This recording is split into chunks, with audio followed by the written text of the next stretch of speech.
just on cue. It's like Miles knew it was time for the sermon.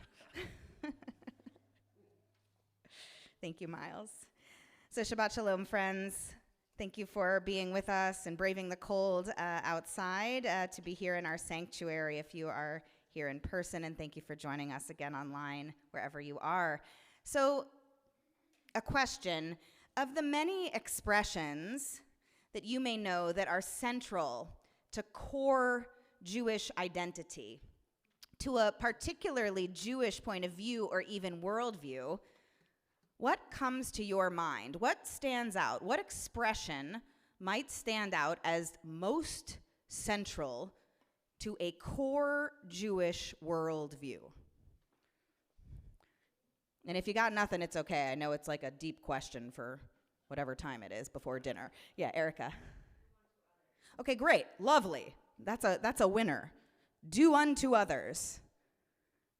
Great. Betty? Okay, tikkun olam, repairing the world. These are great. It's not what I picked, but they're great.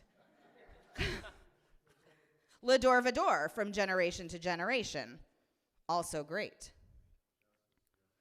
Oh, you guys are like, you're on tonight. Justice, justice you shall pursue. Come back in 2 weeks for that Torah portion, and you'll get there. Great.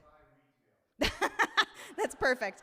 And I'm not going to say it through the microphone, but yes, that I don't know which book of Tanakh that came from, or which Talmudic sage might have offered that wisdom forward, but also well put. I'd like to propose that we consider this expression, L'shana haba'a b'Yerushalayim.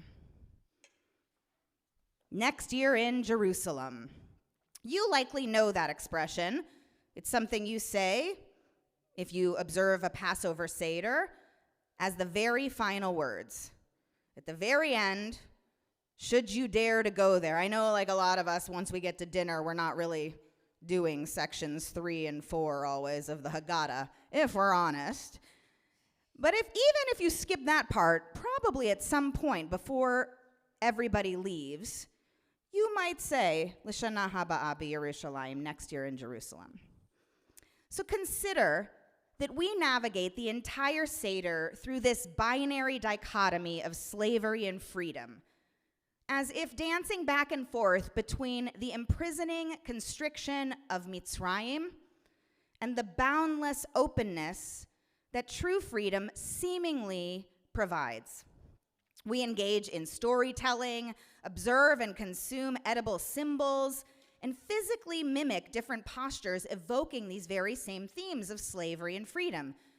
The words that might come to mind, we actually say them in the Seder: disgrace and glory, degradation and praise, departure and arrival.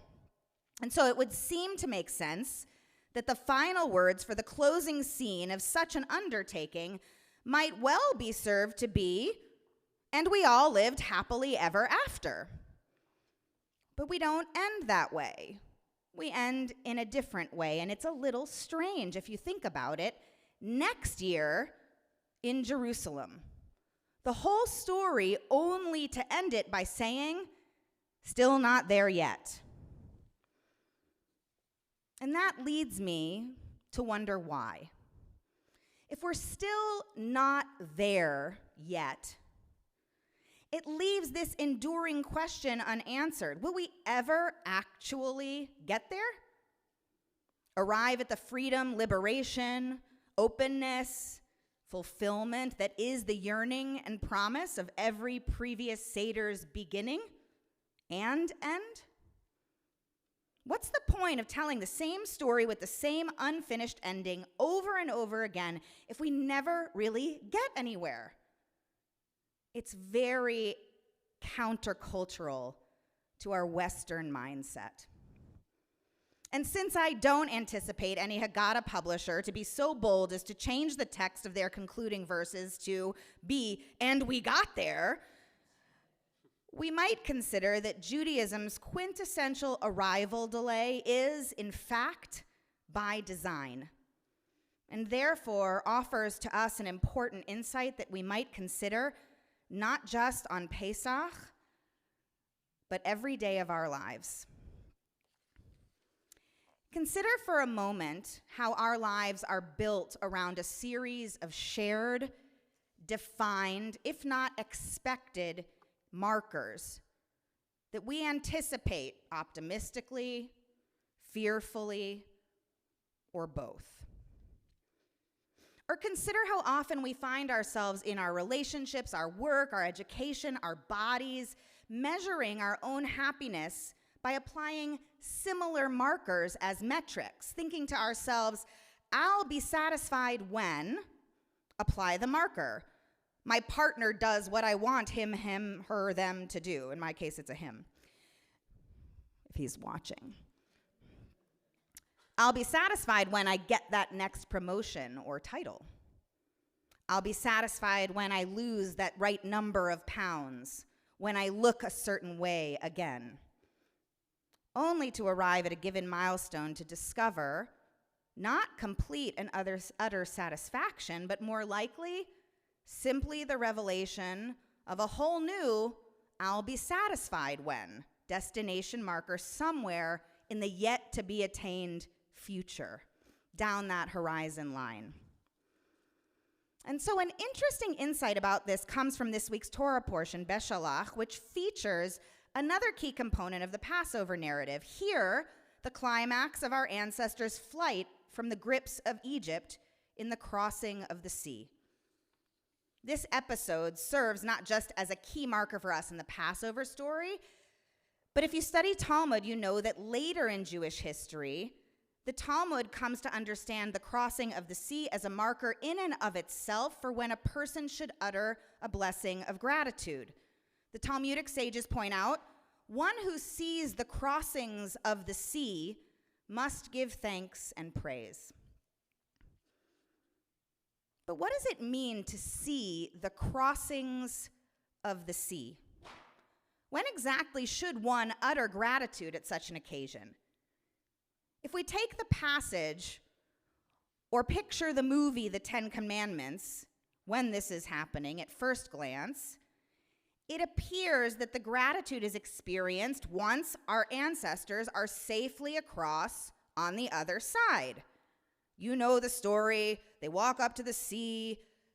The Midrash says they have to step into it up to their noses to get it to part, but it parts. They run through, but they're pursued by Egypt, trying to bring them back.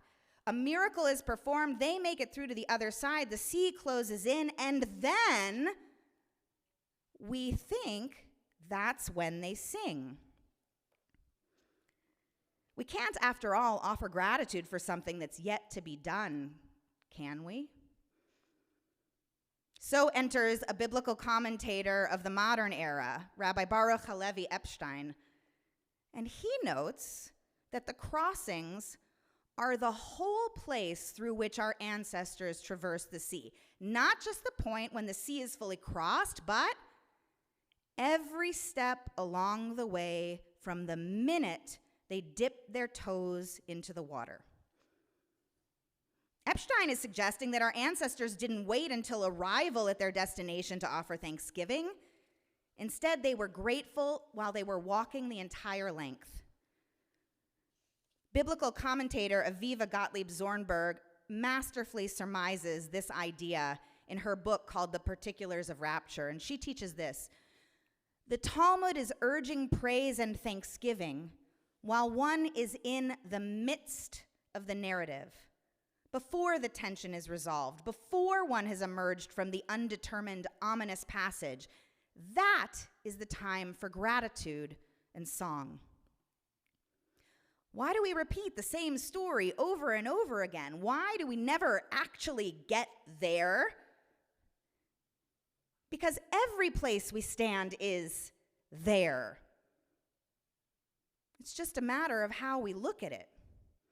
Every place, every moment has the potential for constriction and release, for fear and hope, for degradation and praise, for brokenness and wholeness. If you look at our lives honestly, nothing is black and white. Nothing is beginning and end. Our souls, our lives are complicated amalgams of every quality. sometimes leaning one way, sometimes another. And the place we live, except on the day and moment we are born and the day and moment we die, is always necessarily in the middle. Our life is the crossings.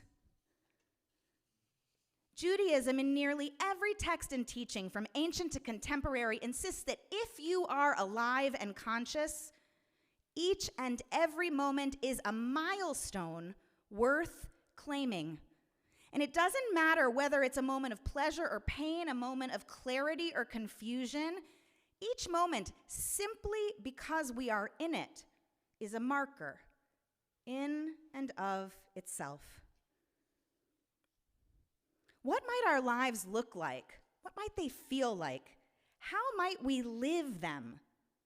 Or better said, live in them, if we looked less for the preset milestones at the start and at the finish, and instead trained ourselves to see ourselves that every step we take is evidence that we're journeying in these crossings?